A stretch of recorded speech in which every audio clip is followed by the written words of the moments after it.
Buying your first camera can be overwhelming. Oh my God! There are so many options and the price point, the price range is outrageous. I've had many people ask me, what camera should I buy? I've also had the same question because I play guitar, what guitar should I buy? And your budget matters a lot, but your goal with it matters a whole lot too. So I want to break down how I would purchase a camera now, specifically for what I'm doing right at this moment, being a talking head on YouTube. I had a friend just this week ask me, John, what camera should I buy? And he's doing the same thing that I'm doing, and he's been using his phone and he wants to get a better camera. So I am putting together a shopping list, but first I'm gonna give you a bit of my history. I have been playing with cameras for 10 years. I started with an iPad, a really old iPad, and then I started using my wife's Canon camera. And at some point I realized I wanted to do it for business. And there was a combination of things that I wanted to do, both commercial things, weddings. I filmed a documentary. And so the camera choice that I made was heavily influenced by Philip Bloom.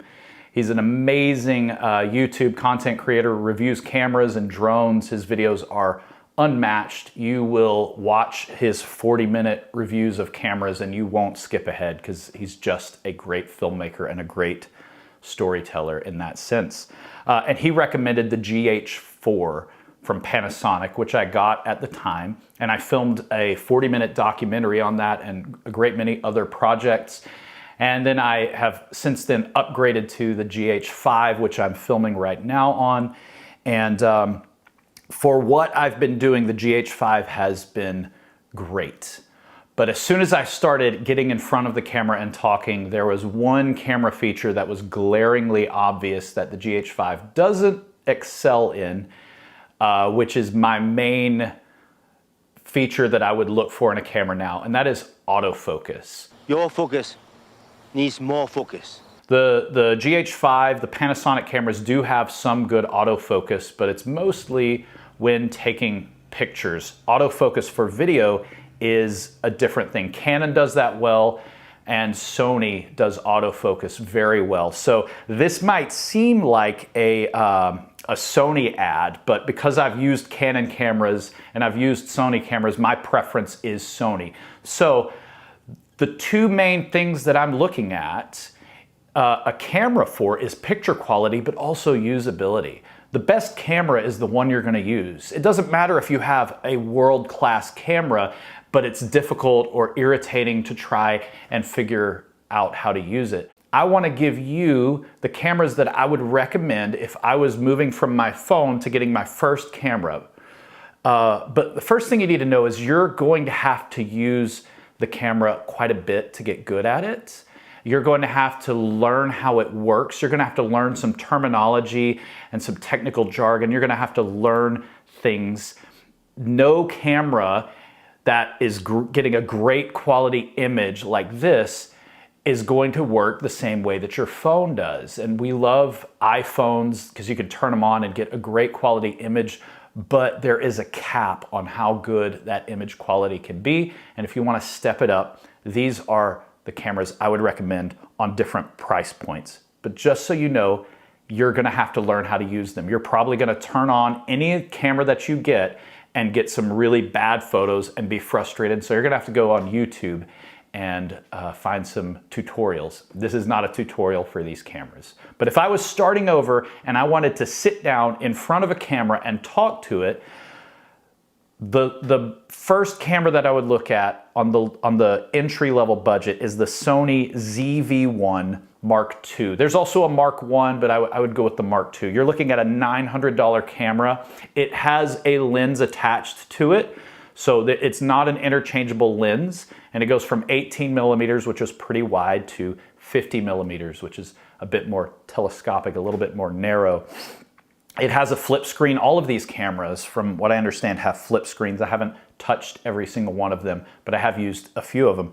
The only limiting factor on it is light performance. The Sony ZV-1 is not going to perform well with light. And since cameras speak the language of light, That's very important. So you're gonna have to have more light, either get closer to the sun or get your own lights and turn them on. The next camera up that I'm gonna recommend is the Sony ZV-E10 Mark II. Again, there's a Mark I, you could go that route, but I recommend the Mark II.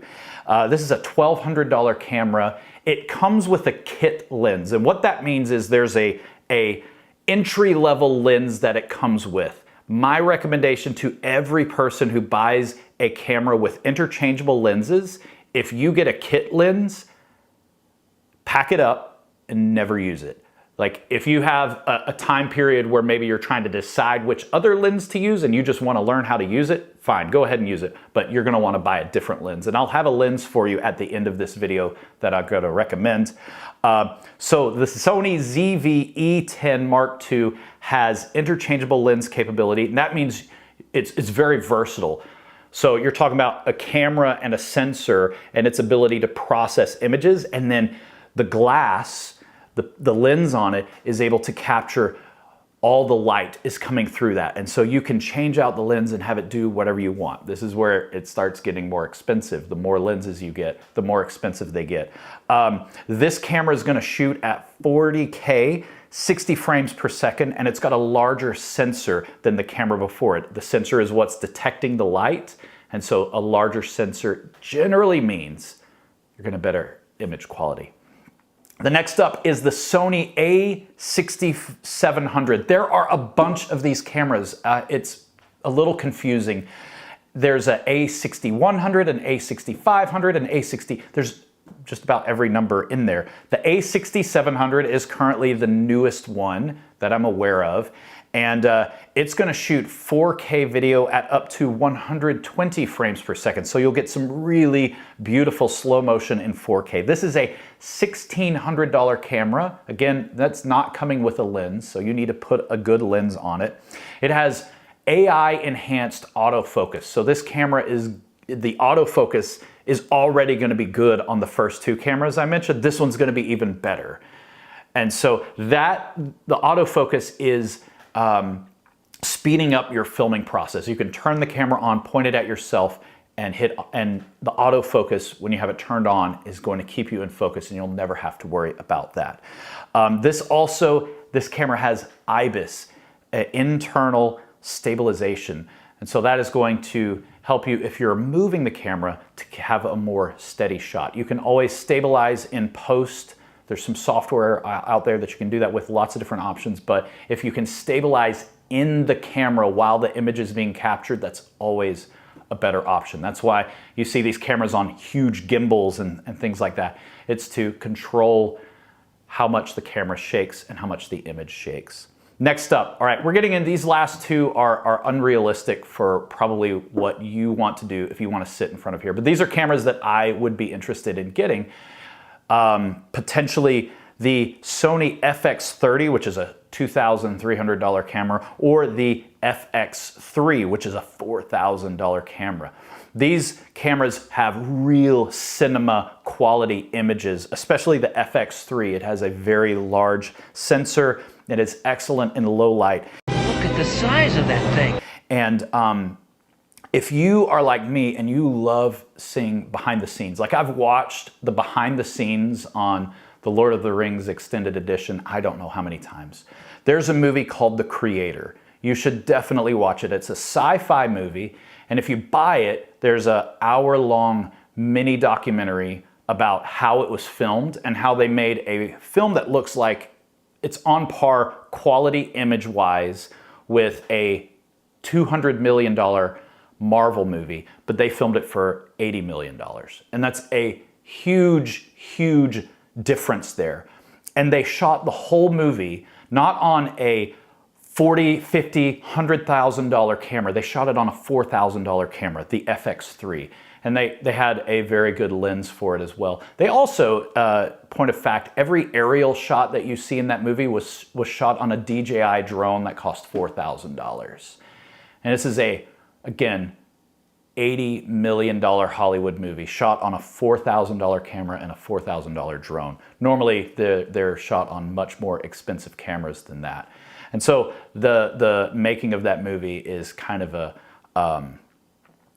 It's a filmmaker's dream come true as an amateur filmmaker to look at that and go, oh, this is how you can save money. This is how you can make a great quality film, but not have to invest that much in renting a super expensive camera. So definitely watch that. Now, to the lens. This is the lens I would recommend. Again, there's many options out there. This is a fairly new one. The company is called Viltrox, and it's a 25 millimeter f1.7, and it apparently has very good stabilization. I would purchase this. It's only like 170 bucks, which in the realm of lenses that are f1.7, that means it lets in a lot of light and you'll get a very shallow depth of field. It's a very good lens. If you were vlogging and you wanted to have a removable lens on your camera, that's the one I would go with. So I'm gonna give honorable mention though to the iPhone 16 Pro. Having been on mission trips in West Africa, I've had to pack light, and having a really good quality iPhone is great. You can shoot interviews with it and you can shoot B-roll with it. I would always recommend the Pro, the one that has that third lens on it, so you have that telephoto, that really long reach with that third lens.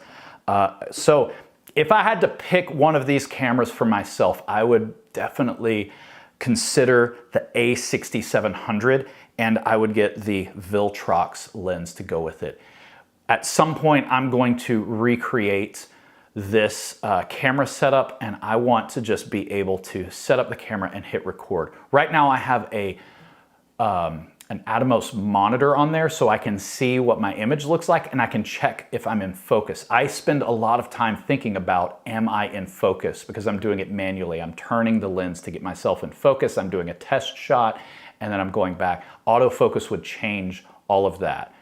When I had a studio not too long ago, I had a big monitor, and that's what I would use to see myself, and that mostly was for me to check, am I in focus? So those are my recommendations at different price points, and let me know what you think. If you are a Canon fan or a Nikon or Fuji, whatever, that's fine. I'm sure every camera's autofocus is going to step up over time, especially with AI technology being able to do better face tracking. But right now, I believe Sony is at the head of the game, and combining their cameras with a lens that has good autofocus, good motors. The Viltrox lens is very quiet, so when it's shifting focus, you won't hear it. That's the way I would go. So, wish you all the best picking out your camera, and let me know if this was helpful. Cheers.